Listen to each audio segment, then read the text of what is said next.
प्रिय भाई और भोनी माने आपण मानक समस्त को नमस्कार। आपण मान को आशीर्वाद रे 2000 मसीह रे मु ओडिशा मारो सेवारो सुजग पाई थी। महाबात्या परिस्थिति ओ दुर्बल अर्थव्यवस्था मो पाई सबुठारो बड़ चैलेंज थिला। राज्य ओवरड्राफ्ट रे चालू थिला। नीति दिन खर्च पाई सरकार को रिजर्व बैंक पर निर्भर करने को पड़ुथिला। ओडिशा अर्थनीति पाई यह एक कड़ा समय थिला। राजकोष पूरा खाली थिला। अर्थनीति उपरे बहुत चाप थिला। बन्या बात्या मरुड़ी सबु बेले लागी रही थिला। गरीबी अधिक थिला। शिक्षा स्वास्थ्य भित्तिभूमि कृषि जलसेचन आदि विभिन्न क्षेत्र रे आमे बहुत पछुआ थिलु। लिमिटेड रिसोर्सेस भीतरे ए सब क्षेत्र रे उन्नति आनिबा थिला हमर सबुठारु बड़ प्रायोरिटी। सेते बेले सरकारी नियुक्ति पूरा पूरी बंद थिला। पोस्ट सबु अबॉलिश करबा को पड़ुथिला। यह मो पाई बहुत कष्टकर थिला। मो राज्यर पिला माने नियुक्ति न पाए हैरान होइथिले। यह मते बहुत दुख देथला।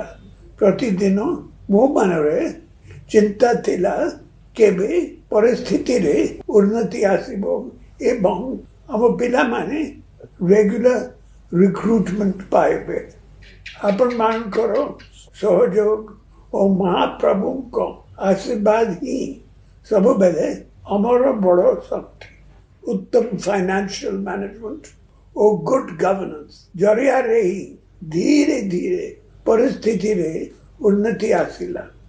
2013 रु आमे कॉन्ट्रैक्चुअल रिक्रूटमेंट आरंभ करू। यह मध्य मो पाई एक कष्टकर निष्पत्ति थिला। एबे आम अर्थनीति रे उन्नति आसीची। विकास क्षेत्र रे ओडिशा सारा देश रे एक नुआ परिचय आनीची। गत वर्ष आमे कॉन्ट्रैक्चुअल रिक्रूटमेंट को चेंज करी इनिशियल अपॉइंटी करिथिलु। आज मु खुशी सह घोषणा करुछि जे आज राज्य कैबिनेट कॉन्ट्रैक्चुअल रिक्रूटमेंट सिस्टम को सबुदिन पाई अबॉलिश करबा को निष्पत्ति नहीं छंती। एबे भी अनेक राज्य रे रेगुलर रिक्रूटमेंट बंद अछि। Contractual appointment चालीछि। ओडिशा रे किंतु कॉन्ट्रैक्चुअल रिक्रूटमेंट रो जुगो शेष हैला। सबु कॉन्ट्रैक्चुअल रिक्रूटमेंट रेगुलर हेबो। बहुत दिन धरी ए दिन को मु अपेक्षा करिथिली। आसंता काली एतिपाई नोटिफिकेशन हेबो। 57,000 रु अधिक कर्मचारी रेगुलर हेबे। एतिपाई हाराहारी 1300 कोटी रु अधिक टंका खर्च हेबो। एही सबु कर्मचारी मानक परिवार पाई यह आगुआ दीपावली आनीची। आज ओडिशा कॉन्फिडेंस रो सह आगु को बढ़ी सशक्त होइछि।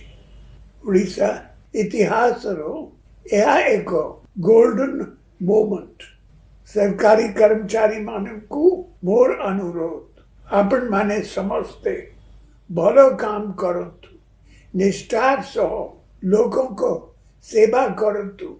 दायित्व पालन करबा बेले सरकारों को 5T initiative teamwork technology transparency time and transformation को फॉलो करतु। सरकार को परिचय को आगुरी उज्जवल करतु एवं ओडिशा रो रूपांतर रे निजर गुरुत्वपूर्ण अवदान रखतु।